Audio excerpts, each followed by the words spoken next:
Antes que nada, buenas tardes a todos, a todas, a todes. Gracias por estar acá. Qué nervios en este momento. Nada, primero que nada, bueno, obviamente agradecerles por venir, contarles un poquito que este espacio, este centro cultural, tenemos como una misión que es acercar la cultura a la población de Capitán Sarmiento. Somos como un puente en ese sentido entre la sociedad de Capitán Sarmiento y la cultura. Nada, creemos que la cultura es fundamental para una sociedad un poco más sana, y no solamente ofrecemos espectáculos que son gratuitos y demás, sino que también la idea un poco, un poco es generar un poco de pensamiento crítico, ¿no? Como ofrecer es como la contracara de todo esto que ofrecen los medios de comunicación, que están un poco vacíos de contenidos. Así que en ese sentido es importante que estén acá, así que está bueno. Así que agradecerles nuevamente. ¿Sí? Bueno, ahora voy a presentar a Manu, seguramente ya la conocen. No sabían que, bueno, Manu nació en Capital Federal, pero muy chiquita se vino a vivir a Capitán Sarmiento, así que básicamente podemos decir que es nativa de esta ciudad, que la vio crecer. Una ciudad que le dio muchas alegrías, algunos dolores de cabeza. También ella le dio un poco de dolor de cabeza a la gente. Un poco más. Bueno, ella un poco habla de eso en el libro, así que no voy a spoilear nada, así que los dejo para que lo lean. Cuando ella termina el secundario se va a Capital Federal a estudiar teatro en ese momento, y ahí es cuando la conozco yo. Es una historia como muy entretenida porque teníamos una amiga en común que me dice un día, es el cumpleaños de la mamá de una amiga, me dice. Y yo a Manu ya la conocía, ella quería ser mi amiga hace mucho tiempo, yo no. Y mi amiga un día me dice, vamos al cumpleaños de la mamá de una amiga. Yo me dijeron, hay torta gratis, cara dura que soy, fui, había comida, voy, digo. Llegamos a ir a la casa de la Diana, la mamá de Manu, que cumplía años. Eso fue en el 2014. Y estaba Manu, no me quedó otra que hablar. Así que bueno, a los instantes estábamos solos, nos habíamos apartado de la gente que estaba en el cumpleaños, estábamos charlando porque somos amigos toda la vida. Nos habíamos dado cuenta que teníamos un montón de cosas en común, y como los dos somos un manojo de intensidad, ahí se formó un vínculo íntimo que no paró nunca. Imagínense que eso fue en noviembre, y en enero nos fuimos de vacaciones juntos a Brasil. Bueno, juntos es una manera de decir porque en el viaje nos fuimos 3 veces, pero bueno, eso es otra historia. Eso fue en el 2014. Para abril del 2015, Manu es abusada sexualmente en Capital Federal, hace muy poco tiempo que nosotros nos conocíamos. Y bueno, me tocó acompañarlo en todo ese proceso. Y hay una frase que me gustaría leerla textual, que ella lo dice en el libro, que dice: nadie está preparado, ninguna mamá, ninguna familia, ninguna pareja, ningún grupo de amigos para acompañar a una amiga que fue abusada sexualmente. Y que es cierto lo que ella dice en el libro, porque realmente ese episodio no solo le cambió la vida a ella para siempre, sino que nos cambió la vida a todos, tanto a sus amigos, a sus familiares, a quienes estuvimos acompañándola en todo ese proceso. Manu, este libro lo titula La mala víctima, y nos viene a hablar un poco de todo. Nos habla del rol del Estado, un poco también de la desidia del Estado, nos habla del rol de los medios de comunicación, nos habla un poco también de lo que implica ser una víctima de abuso sexual en una sociedad que está pensada por y para los hombres, o sea, súper machista, pero también un poco nos habla de cuáles son las consecuencias que trae no ser esa víctima que la sociedad espera que uno sea cuando es abusado sexualmente. Así que en ese sentido es un libro que es súper interesante, porque lo que ella hace básicamente es patear de alguna manera el status quo que está pensado por y para el hombre, ¿sí? O sea, ella habita este mundo de una manera totalmente distinta a lo que la sociedad hubiese esperado que haya sido una persona que fue abusada sexualmente, y de alguna manera lo que hace es transformar todo ese dolor en lucha. Así que si no lo leyeron el libro, se los recomiendo porque es extremadamente tiene un contenido que sirve para la vida. Así que bueno, en ese sentido me parece que lo que ella hace un poco también es hacer una crítica social, cultural, política, incluso si se quiere, de lo que es ser una víctima de abuso sexual en un país como Argentina. Y en el mundo, obviamente, un mundo totalmente machista. Actualmente, bueno, Manu es abogada, se recibió hace poco, es mamá, es esposa, es empleada legislativa, es una trabajadora, es una militante como pocas, pero para mí Manu siempre va a ser mi amiga, más allá de todo. Así que, nada, pido un aplauso.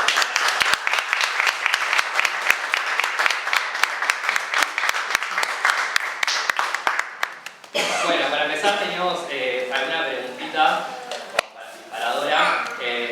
Lo he anotado porque tengo una memoria de pez. Nada, para que nos cuentes un poco, Manu, ¿por qué un libro? Después de este episodio, ¿no? ¿Por qué pensaste en escribir un libro? Bueno, primero, buenas tardes a todos, a todas, a todes. Para mí es muy importante estar en Sarmiento, que es el lugar donde me crié, el lugar que me marcó y me hizo quien soy, que me formó como soy también. Bueno, mucha presentación de acá mi amigo, que dice esas cosas lindas solo porque es mi amigo. Muchos y muchas ya saben qué fue lo que me pasó concretamente y saben también hace cuánto tiempo me pasó esto. Ya van a ser casi 8 años que sucedió. Y escribir un libro para mí fue también tomar la decisión de cerrar un ciclo que la justicia no me permitía cerrar. De algún modo me había dejado la justicia estancada en abril del 2015, a pesar de que yo en mi vida estaba habitando otras cosas, hacía otras cosas, había continuado, había salido adelante, pese a todo pronóstico que un poco auguriaba lo contrario. Y me pareció que fue, la gente que me conoce sabe que toda la vida escribí, que es como mi cable a tierra, mi método de expresarme. Yo soy muy mala, tal vez, hablando y expresándome con palabras hablando, entonces la pluma fue como un refugio también. Empecé escribiendo al principio, cuando recién me había sucedido, y era un poco sacarme de encima todo lo que me estaba pasando, sacarme la bronca, sacarme la angustia. Era un poco la pluma mi compañera, ¿no? A quien le contaba mis secretos, lo que me pasaba internamente. Un día le muestro esto a una compañera mía del trabajo, que es correctora, y me dice, esto lo tenés que publicar. Y yo me la reí, porque voy a escribir yo un libro, siempre me encontré del otro lado del mostrador como lectora, entonces no me imaginaba, no me pensaba, no soy escritora. Y lo que me pasó fue que me dijo algo que me hizo mucho ruido, que me dejó pensando. Me dice, es muy importante que esto que decís lo puedas transmitir de algún modo y pueda quedar para la posteridad. No desde un lugar de grandeza, no porque lo que yo diga sea la verdad absoluta, sino porque probablemente en ese libro digo muchas cosas que a mí me hubiese gustado que me digan cuando me pasó lo que me pasó. A mí me hubiese gustado que alguien se siente conmigo y me diga, che, pará, la pelota, esto que te pasó no es tu culpa, esto nos pasa a muchas mujeres. Y eso no vino hasta después, de Ni Una Menos, en junio del 2015. Al principio fue muy difícil para mí. Hoy tal vez nos parece absurdo. Yo veo chicas muy jóvenes, mucho más jóvenes que yo, y pienso que tal vez en unos años les va a parecer absurdo escuchar o incluso leer lo que digo yo en el libro. Porque por suerte hay muchas cosas que han mejorado, que han cambiado. Hay nuevos protocolos, hay nuevas formas de encarar estas situaciones, y también hay una sociedad mucho más preparada para contener y recibir a las víctimas, a quienes acuerpamos las violencias que ejercen en definitiva contra mujeres y diversidades, los hombres puntualmente y la sociedad en general también, porque no son solamente los hombres que violan y que pegan y que asesinan y las cosas que vemos por la tele. Hay toda una sociedad también juzgando y poniendo sobre la víctima determinados estigmas, que es un poco contra lo que intento pelear, que hacen también que sea mucho más difícil, ¿no? Obviamente que en el libro está mucho mejor explicado de lo que lo estoy explicando acá, pero un libro porque quería cerrar el ciclo y me pareció que era la mejor forma de hacerlo, de ponerle fin yo, porque los tiempos de la justicia rara vez son los tiempos de las víctimas, como también las pretensiones de las víctimas rara vez coinciden con las de la justicia. No siempre las mujeres queremos que los tipos que nos hacen daño vayan en cana. No es lo único que queremos. Porque también no es reparador desde un punto de vista punitivista o de venganza. Hay una cuestión que tiene que ver con una reparación cultural e histórica con las mujeres, que no se va a solucionar con las cárceles, eso es una realidad también. Digo, ¿y qué hacemos con esto? ¿Qué hacemos con esto que nos pasa? Y muchas veces, y lo veo mucho también en la justicia, hay mujeres que simplemente necesitan una medida cautelar para continuar con sus vidas, que necesitan simplemente una perimetral para que no las molesten más, para que no las agredan más, y no tienen un fin de que esa persona o ese agresor vaya preso. Eso también hay que empezar a pensarlo, empezar a discutirlo, porque hay otras alternativas, hay nuevas alternativas, y la justicia debería estar a la altura de esas alternativas, porque además los procesos judiciales son profundamente costosos y dolorosos para las víctimas, y no todas las mujeres tienen ganas de pasar por eso, y también es válido. Los tiempos de las víctimas son muy importantes y las pretensiones también. No sé si eso responde a tu pregunta de por qué, pero me voy por las manos. Responde la pregunta. Y ahí en el libro, Manu, vos traes mucho, o por lo menos hay un capítulo que menciona mucho tu paso por el Capitán Sarmiento y demás. Nada, preguntarte cómo viviste vos tus años en Capitán Sarmiento, que me estuviste viviendo acá, te fuiste y después de muchos años volviste, si notas algún cambio, si viste, sabes, algún crecimiento económico social, algo cultural y demás, y qué hay de Sarmiento en ese libro, cómo eso te influyó. Qué mala esa pregunta, qué difícil. La realidad es que... Sarmiento, así que se siente libre. Gracias. La verdad es que hay de Sarmiento en ese libro todo, porque de Sarmiento a mí hay todo. Estoy criada acá. Como decías al principio, hay cosas que todos mis amigos y mis amigas son de acá. Por más que yo me niego muchísimo a veces de Sarmiento y de las cosas que me sucedieron, lo que pueden haber sucedido en mi vida cuando era adolescente, cuando era chica, es el lugar que me dio todo lo que tengo, mis amigos, y también hay una parte de mí que tiene que ver por ahí con la rebeldía y con mi forma de ser y de cómo encaré también esto que me pasó, que tiene que ver con haberme criado acá. Tiene que ver con esto de haber sido rebelde también frente a una sociedad que no es esta solamente, no es Capitán Sarmiento, son todas las sociedades chicas, las comunidades chicas, que están, digamos, chipeadas de alguna manera para funcionar de un modo, y cuando hay una persona o varias personas que funcionan de otro modo, tendemos a expulsar a esas personas. A mí lo que me pasa con Capitán Sarmiento es que me sentí siempre expulsada, me sentí siempre que no encajaba, que no era parte, que mi conducta no terminaba de encajar con lo que se esperaba del comportamiento de una mujer, puntualmente en un pueblo. Hay muchas cosas que decidí hacer igualmente, siempre decidí la libertad por sobre todas las cosas, siempre hice lo que quise, acá está mi madre que no me deja mentir, siempre hice lo que quise, pero también pagué un costo por hacerlo, y que es el mismo costo que no solamente lo pagamos las mujeres libres, lo pasa a cualquier persona que quiera elegir cómo vivir, ¿no? de una manera distinta. Le pasa a las diversidades, le pasa a, bueno, Luciano acá puede también dar fe, cuando uno no se sale del status quo, hay un problema en estas comunidades chicas. Entonces también desde ese lugar creo que a veces me encontraba más o menos enojada. En el libro digo mucho y hago hincapié en algo que me pasó después de que me violaron, que fue que se me acercaron muchas, yo ya viviendo en Buenos Aires, se me acercaron muchas compañeras de colegio, compañeras incluso del jardín, de muchos años, a decirme dos cosas. Se repetía mucho esto que me decía. Por un lado me pedían como perdón, que es un perdón que siempre está bien, porque siempre está bien que uno pueda ir, es reparador y decirle al otro, che, qué choto que te dicen, le pido disculpas, pero después cuando llega a lo mejor te das cuenta que no lo necesitabas. Y a mí me pasó eso, ¿no? Como amigarme un poco de vuelta con esta idea de que entiendo que cada uno hace lo que puede con lo que tiene a mano, con las herramientas que tiene. Y yo hay una frase que digo en el libro, que muchas, sobre todo mujeres, que no podían vivir con tanta libertad su vida, su sexualidad, sus experiencias, que por ahí me criticaban en lo público, pero lo sé y lo confirmé con los años, que envidiaban esa libertad también en lo privado, ¿no? Y eso me lo pudieron decir, y me lo pudieron decir muchas compañeras que quiero mucho y que jamás fue desde un lugar de enemistad, tiene que ver con eso. Eran compañeras que trataban de encajar, justamente, y a veces uno por pertenecer y por permanecer también, vivirlo y no vivirlo con angustia, y que no sea horrible y que no te expulsen también, uno tiene que seguir la corriente de una sociedad que piensa como piensa y actúa como actúa. Y eso veces le digo, che, ¿por qué te juntás con este tipo? Y hablemos de esto porque todos debemos tener un amigo que eso suceda.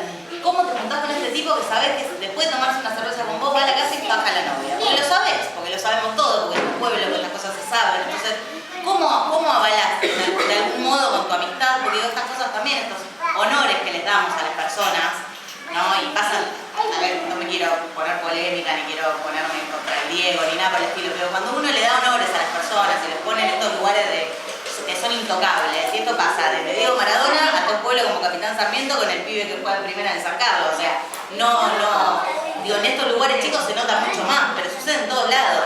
Esta cosa, esta impunidad que se les da, termina siendo muy costosa para las minorías, que, digamos, esa gente con impunidad violenta, ¿no? Eso me pasó a mí acá, así me sentí yo, pero con los años también pude reparar eso. Hoy, Lucho me preguntaba cómo encuentro hoy a Camino Sarmiento. Bueno, encuentro esto, Camino Sarmiento, que cuando yo tenía 15 años no existía. Entonces, la verdad es que tengo que estar por lo menos contenta, por lo menos orgullosa. Digo, del 2015 para acá, con el Ni Una Menos, con los movimientos feministas tomando las calles, luchando por nuestros derechos, tratando de pelear y dar discusiones que pensábamos que eran indebatibles y que después se convirtieron en algo cotidiano en nuestras casas. A ver, el padre de esa criatura, la realidad es que pudimos dar debates y pudimos saldar además debates de cosas que pensábamos que no íbamos a poder hablar nunca, y eso se traslada a todos lados, y a Sarmiento también le llegó el momento de discutir eso. Me parece que estos lugares también aportan a esos debates, y es importante sostenerlos, ¿no? Independientemente de partido político, el color, lo partidario, que también es muy importante. Ya vamos a hablar de eso seguramente, de las identidades partidarias puntualmente, pero me parece importante sostener estos lugares porque son en definitiva los lugares donde tenemos que dar la discusión, no temerle a ponernos incómodos, porque también no vamos a estar siempre de acuerdo, y hay que empezar a disfrutar un poco no estar de acuerdo, y empezar a vivirlo con menos violencia, con menos miedo, ¿no? Para poder llegar a una conclusión que sea superadora, que nos sirva, que nos saque de este lugar de estanque permanente, porque la sociedad pide a gritos solucionar.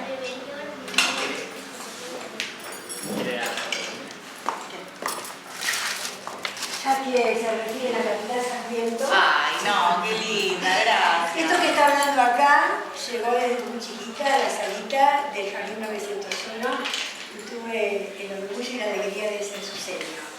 Nadie podría reconocerla. Una regordeta con trencitas o monitos que le hacía la abuela o Adriana, con anteojos gruesos, así como se dice, de botella. Ella fue una excelente alumna, una gran compañera. Yo, su señor preferida. Adriana, una gran maestra, y dos abuelos, dos seres de luz. Escucharla hoy, a mí la verdad, fue increíble. La capacidad de expresión, era tímida, siempre así, yo no quería saber nada. Y hoy esta abogada que ha pasado por semejante experiencia de vida, nos esté hablando de esta manera, para mí es un orgullo para mí.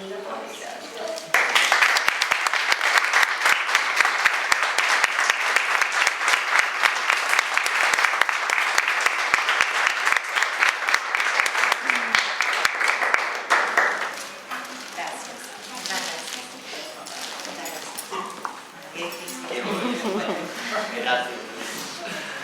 Bueno, gracias. Todos un traguito de agua. Bueno, mientras te voy haciendo la pregunta. Recién hablando, comentando un poquito un poco del rol del Estado y demás. Recién hablabas un poco de los colores políticos que importan, que no importan. Lo que me gustaría preguntarte es, en uno de tus capítulos hablas específicamente del rol del Estado, del rol de la justicia, y esta causa lleva, como vos bien dijiste, casi 8 años, 7 años y pico, casi 8 años, o sea que pasaron diferentes gobiernos. O sea, de hecho, sucedió en el 2015, estamos en el 2022, hubo otros gobiernos y demás. ¿Y qué comentario tenés respecto a eso, respecto del rol del Estado, respecto del rol de la justicia? ¿Cómo ves el tema del cambio también político que han pasado diferentes gobiernos y sin embargo la causa sigue sin avanzar, el abusador sigue prófugo? ¿Qué comentario tenés al respecto de eso? Mira, yo no sé cómo ni por dónde empezar a hablar de la justicia y del rol del Estado. Lo primero que quiero decir es que lamentablemente hay algo en lo que coincide, no importa qué gobierno esté de turno, y es que nadie tiene la voluntad política de resolver esta situación, o por lo menos para nadie es tan importante ni tan urgente como debería ser cuando matan a una mujer cada 23 horas, ¿no? Digo, me parece que evidentemente no somos prioridad en la agenda de ningún partido político. Y esto lo digo con mucho dolor, yo tengo una entidad particular, soy peronista, y me duele, y doy estas discusiones también dentro de mi espacio, porque me parece que son discusiones que hay que saldar en cualquier partido, en cualquier unidad básica, en cualquier comité, y esto lo distingue un partido político, porque sé y conozco de muchas compañeras que son radicales, que son socialistas, que son de izquierda, que tienen las mismas y los mismos problemas y las mismas situaciones conflictivas que tenemos las mujeres peronistas hacia adentro de nuestro movimiento también, ¿no? Digamos, en nuestro movimiento se nota y la prueba, digo, se nota en general en la sociedad contra lo que está pasando con Cristina, por ejemplo, y se nota para adentro del movimiento también. Digo, hay muchos hombres, gobernadores de muchos años, que les cuesta ser conducidos por una mujer. Entonces, esto sigue sucediendo y para modificarlo hay que seguir dando estas discusiones en nuestros espacios. Por supuesto que la ideología política y los proyectos políticos hacen que haya situaciones que sean más o menos amigables de transitar. Esto a mí me pasó en el 2015, todavía éramos gobierno nosotros. Yo en ese momento tuve muchos dispositivos y alternativas que me permitieron continuar con mi vida, y hay que decirlo también, en ese momento tuve a disposición botones antipánicos que funcionaban, porque esto a mí me había pasado en Ciudad Autónoma de Buenos Aires, los botones antipánicos de ahí no funcionaban, y vaya si son importantes. El tipo que me había violado estaba prófugo, yo no sabía dónde estaba, entonces mi miedo y mi sensación de alarma era permanente. Yo necesitaba tener un dispositivo, una herramienta que me permitiera volver a salir a la calle sin miedo, ¿no? De eso se terminó ocupando Nación. En ese momento había un problema de competencias también, había traspaso de delitos de Nación a Cava, había muchas cosas que justo me pasaron a mí ahí en esa fecha, y era un año electoral también. Entonces, en ese año electoral hubo cosas que hasta octubre funcionaron muy bien, y después de octubre esos teléfonos se apagaron, a nadie atendía, no había nadie detrás del teléfono. Una lágrima, como la canción de Juan Martín. Y para mí fue muy difícil porque en ese momento, como dije antes, éramos gobierno nosotros, y después vino un gobierno que además distábamos ideológicamente, abismalmente diría yo, en la manera de hacer política, el proyecto de país que queríamos, y eso implicaba y generaba alguna sensación también de lejanía, ¿no? En ese momento quien tenía a cargo la búsqueda de prófugos se había unificado en un comando que es el CUFRE, que la verdad es que daba toda la sensación de que iba a funcionar muy bien porque estaba muy bien pensado, muy bien armado, pero por supuesto que en la práctica era distinto. De hecho, hoy los responsables de ese comando están casi todos presos por escuchas ilegales. Pero bueno, en ese momento la ministra de Seguridad era Patricia Bullrich. Yo pude, después de muchos intentos frustrados, reunirme con ella, pedirle explicaciones, pedirle que me explique cómo era el sistema de búsqueda, porque además no es que el tipo que me violó a mí está prófugo, hay muchísimos violadores y delincuentes prófugos en la Argentina, y es una problemática en la Argentina en general. Lamentablemente la respuesta que conseguí en ese momento fue muy pobre, de muy poca empatía, ¿no? A mí en ese momento, recuerdo, estaba reunida con mi mamá, que no me deja mentir, que nos dijo: nosotros encontramos más prófugos que el FBI. No sé cómo una víctima se va contenta en su casa con esa información, ¿no? Con ese delirio de que somos Estados Unidos, pero no le solucionaba la vida a nadie. Eso después, digo, la crítica, y de eso también habla muchísimo el libro, cuando vos no vas pidiendo por favor, cuando vos no vas llorando, cuando vos no vas en ese marco de estereotipo de víctima que hay en el inconsciente colectivo, en el imaginario colectivo de la sociedad, también es muy difícil, porque cuando vos exigís a los funcionarios y a las funcionarias no les gusta, los pones incómodos, como si se enojaran porque tienen que trabajar, ¿no? Y eso lamentablemente en los 4 años que duró ese gobierno fueron muy duros para mí. Yo viví mucha violencia política por parte de Patricia Bullrich en ese momento, que era la cara visible de eso, pero digo, debajo de ella había todo un dispositivo de funcionarios y funcionarias que no funcionaban. Y yo fui muy ilusa y creí que cuando cambiara el gobierno eso iba a cambiar, habría un ministerio de mujeres, y yo esperaba que eso fuera de algún modo un refugio para quienes habíamos militado también la creación de ese ministerio. serio y lamentablemente tampoco sucedió. La ministra de Mujeres que pusieron, Elizabeth Gómez Alcorta, porque como nombró una, nombró a otra, para que no piensen que es una cuestión puntual con ningún partido, tampoco recibía víctimas. Y esta cosa de no atender víctimas, como si fuéramos personas con lepra, es problemática. ¿Quién mejor que nosotras para decir qué es lo que hace falta? Sabemos lo que hace falta. Y no es un eslogan de campaña. Sabemos lo que hace falta. Sabemos lo que necesitamos, porque somos las que lo vivimos. Sabemos cómo necesitamos que nos tomen las denuncias. Lo sabemos, sabemos las urgencias. Sabemos qué nivel de perspectiva necesitamos que habite en los dispositivos y las herramientas y que tengan los operadores judiciales. Es muy difícil ir a hacer 500 denuncias y repetir 500 veces lo mismo. A una mujer le cuesta mucho tomar la decisión de ir y contar y denunciar que fue violentada. Cuesta muchísimo. Porque hay que ponerle el cuerpo a eso. Porque le tenés que poner la carita. Porque tenés que ir y decir, sí, a mí me violó el taxista cuando me volví a mi casa, sabiendo todo lo que viene después. Porque lo que viene después es toda una sociedad juzgándote y señalándote. Y hasta ese momento, por lo menos, estaba muy arraigado en la cultura que la culpa era nuestra. Que había víctimas que se lo merecían más y víctimas que se lo merecían menos. Y esto lo vemos no solamente con las mujeres que son abusadas sexualmente, pasa con las víctimas de femicidios. ¿Han escuchado el caso de Diana, que es una chica que asesinaron, que fue víctima de femicidio, que decía que era una adolescente de 17 años que había abandonado el secundario y se dedicaba a salir a bailar, ir a los boliches? Eso fue la tapa de un diario, de uno de los diarios más leídos del país. Y hay otras víctimas que pareciera que no se merecían que les arrebaten así la vida, como el caso de Ángela Frausto. Estas cosas, lamentablemente, estamos hablando de 2 víctimas de femicidio. Sin embargo, cómo tratan los medios estas cuestiones, o la irresponsabilidad y la falta de perspectiva de género que lo tratan, hace que se definan, que haya una grieta, como hacen con todo, entre las buenas y las malas víctimas. Y el libro trata un poco de eso, de qué implica también ser una mala víctima. El Estado acá tiene un rol fundamental. Acá no hay ningún funcionario de ningún partido político que pueda mirar a los ojos a ninguna víctima y decir, sí, cabezamos esto. Porque las cosas siguen sucediendo, porque los índices y los números son muy claros. No estamos hablando de un invento, de un partido, de otro partido. Los números son muy claros. Matan a una mujer cada 23 horas. Y en las provincias que están mucho más postergadas y mucho más olvidadas, los números son además raros, si se quiere. Porque hay muchísimas cosas que no se denuncian. Digo, no creamos que solo pasa en México que en las fosas comunes se encuentran cadáveres de mujeres. Acá en Argentina también pasa. Estas cosas pasan en nuestro país. Una mujer desaparece cada 15 horas. Digo, si a los funcionarios y a las funcionarias no les da calor eso, no les da calor, se tienen que poner un kiosco entonces.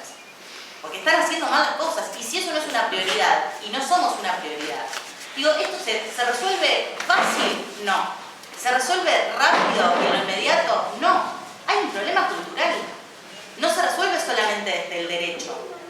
No solamente jueces y abogados van a resolver esta cuestión. Tiene que haber muchas ciencias, muchas disciplinas y sobre todo mucha conciencia política y compromiso político para que esto cambie. Tiene que haber un nuevo sistema educativo. Tiene que haber nuevas maneras de educar. Estamos a tiempo. Muchos dicen, bueno, vamos a educar a la nueva generación que viene, pero primero nos tenemos que educar nosotros, porque nosotros estamos educando a las generaciones. No viene alguien más a educarlos por nosotros, somos nosotros. Hablamos de educación sexual integral. Yo no sé en cuántos colegios acá de Capital Sarmiento efectivamente se aplica. Es ley desde el 2006. Yo en ese momento era alumna de la escuela y yo no tuve educación sexual integral. Intuyo que tal vez ahora tampoco se esté aplicando como se tiene que aplicar o como lo establece el programa. ¿Les vamos a enseñar educación sexual a los pibes para que ellos nos eduquen a nosotros? ¿Vamos a seguir haciendo que nuestros pibes nos eduquen a nosotros o vamos a empezar por nosotros? Lo dejo como pregunta, ¿no? Bueno, finalmente, por lo menos de mi parte, para poder abrir un poquito a ver si alguien quiere hacer alguna pregunta o alguna consulta en particular, me gustaría preguntarte ¿qué es ser una mala víctima? Si bien vos lo comentás en el libro y demás, estaría bueno que nos cuentes qué te pasa a vos con esto de ser una mala víctima. Bueno, tal vez esto lo inventé yo y así que no le dé mucha pelota, pero para mí ser una mala víctima es no dejar que aquello que hicieron con vos te defina. Cuando a mí me violaron, me acuerdo que googleé, esto lo cuento en el libro, ¿qué te pasa después de ser violada? ¿Qué pasa? ¿Cuáles son los síntomas post-violación, ¿no? En términos psicológicos. Yo te analicé toda la vida, entonces venía después, y entre las cosas que decía, perdés el control de tu vida, ¿no? Yo decía, ¿cómo es la joda acá? A mí me dio. Paso un momento de miedo.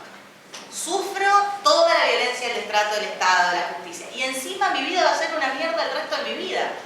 Esos síntomas post-violación parecían ser mandamientos de una cultura patriarcal que busca aleccionarnos a través de esas violencias. Busca aleccionar a nuestros cuerpos a través de esas prácticas. Entonces dije, de ninguna manera, yo no puede esto que me pasó media hora de mi vida, no me puede marcar y definir para el resto de mi vida. No es justo.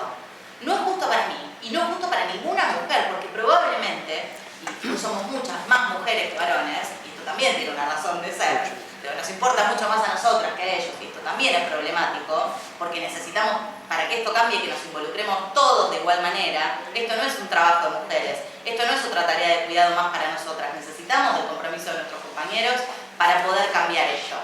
Digo, es muy injusto. Todas acá en algún momento, en mayor o menor medida, hemos sido víctimas de algún tipo de violencia. De algún tipo de violencia. Si una cierra los ojos, mira para atrás, en algún momento se encuentra en esa situación. Se encuentra en una situación que a lo mejor identificó muchos años después, que la naturalizó durante muchos años, pero todas, de la primera a la última, en algún momento fuimos víctimas de algún tipo de violencia. Entonces, si hay todo un sistema pensado por y para hombres que ejercen estas violencias, ¿cómo encima los costos los vamos a pagar solamente nosotras? ¿Cómo encima nosotras tenemos que, además, ser mujeres tristes el resto de nuestras vidas? Si es casi una garantía que algo de esto nos va a ocurrir. Si es casi una garantía que alguna vez vamos a tener miedo. Digo, ¿por qué encima tenemos que pagar con el resto de nuestras vidas? ¿Por qué tenemos que regalar la alegría? ¿Por qué no podemos ser felices después de eso? ¿Quién dice que las mujeres después de ser violadas o abusadas sexualmente no pueden ser felices? ¿A quién se le ocurrió eso? Porque les puedo asegurar que sí. Sí se puede ser feliz. Se puede ser muy feliz. Necesitamos que el Estado nos brinde herramientas para continuar lo más pronto posible con nuestra vida. Pero digo, y esto porque he escuchado amigas mías decir que prefieren que las maten antes de que las violen. Como si nuestros genitales fueran sagrados. Pero no, nada vale más que nuestras vidas. Dicen todo el tiempo que la calle es insegura para la mujer, ¿no? Que lo recordarán cuando mataron a las 2 turistas en Ecuador, que decían que viajaban solas a pesar de que eran 2 y de que, bueno. Sin embargo, las mujeres asesinadas son asesinadas en sus casas, por sus parejas, por los padres de sus hijos. Digo, padres que seguramente ya habían denunciado y el Estado y la policía no hizo nada. Entonces, ¿cómo encima nos dicen que el lugar más inseguro para una mujer es la calle? No, el lugar más inseguro para una mujer hoy, según las estadísticas, es su casa. Qué casualidad, porque la casa es el lugar que le regalaron a la mujer históricamente para que ocupe, es ese rol, ahí tiene que estar la mujer. Eso ha cambiado seguro. Hoy nos parece ridículo pensar que antes las mujeres teníamos que ser amas de casa, que no nos podíamos divorciar, que no podíamos elegir. A mí también me parece ridículo que hasta hace 2 años atrás no podíamos decidir qué queríamos hacer cuando quedábamos embarazadas. Y probablemente a las generaciones que vienen esas cosas también le van a parecer ridículas. Pero hoy, sin embargo, nos siguen violando, nos siguen matando. Me parece que hace falta. No solamente, y esto lo digo acá porque acá estamos en un espacio que entiendo que es de todos, pero que hay muchas compañeras y compañeros. Doctrina para que nos entiendan y conducta para que nos crean. Tenemos que crear las bases y condiciones para que las mujeres podamos vivir libres y ser felices. No nos pueden robar nuestro derecho a ser felices, de ninguna manera. Y esto se logra con un compromiso político constante. No puede ser que cada vez que cambie el gobierno de turno, avanzamos 5 pasos y retrocedemos 100. Pues nos cuesta la vida. A las mujeres nos cuesta la vida, no es joda. Y no es solo lo que nos pasa a nosotras, lo decía Lucho, cambia todo el entorno cuando una mujer es víctima de violencia.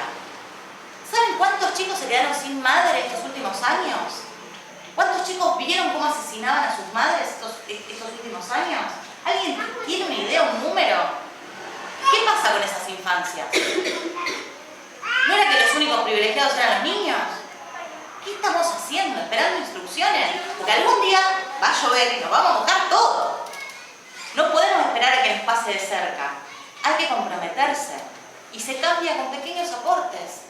con pequeñas cuestiones, desde uno. No hace falta ni ser profesional, ni ser académico, ni perdernos entre debates académicos que no le solucionan la vida a nadie, porque no le solucionan la vida a nadie más que a la gente que está dentro de esos espacios académicos. Esto es territorio, es militancia, es sacar a esas mujeres que sufren violencia de sus casas y darles un motivo, un propósito, para que puedan resistir, para que vuelvan a vivir, para que elijan, para que tengan un motivo más. Esto lo logramos entre todos y todas. Tenemos que llegar a un acuerdo para poder erradicar de una vez y para siempre la violencia contra las mujeres y contra las diversidades. No sé, me fui por las ramas y no quiero extenderme mucho más y me pongo por ahí muy eufórica porque bueno, es una situación que me atraviesa, como nos atraviesa muchas de las que estamos acá, y es hora de que lo cambiemos. No podemos seguir mirando cómo pasan estas cosas y no hacer nada. Y en estas sociedades chicas, además, donde cuesta tanto involucrarse, una bomba. A la mala víctima, no se deja conducir nunca. No puedo ni siquiera seguir el hilo de la pregunta. Ahí está la mala víctima. Perdón,